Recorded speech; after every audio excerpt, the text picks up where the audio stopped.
Marami sa atin ang katulad ni Martha. Marami sa atin makaka-relate kay Martha kasi yung mga Pilipino pangkaraniwan, hospitable. Pangkaraniwan yung mga Pilipino, hardworking.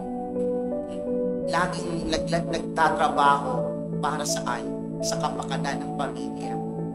Pero we should never forget, kinakailangan din nating makinig, paupo, pag-usap, ipag-usap sa bawat isa sa kapwa. At higit sa lahat, sa mundong napakaingay at maraming mga boses na gusto pong pagmanipula, napakahalaga mo na meron tayong panahon para makinig at matuto kay Jesus.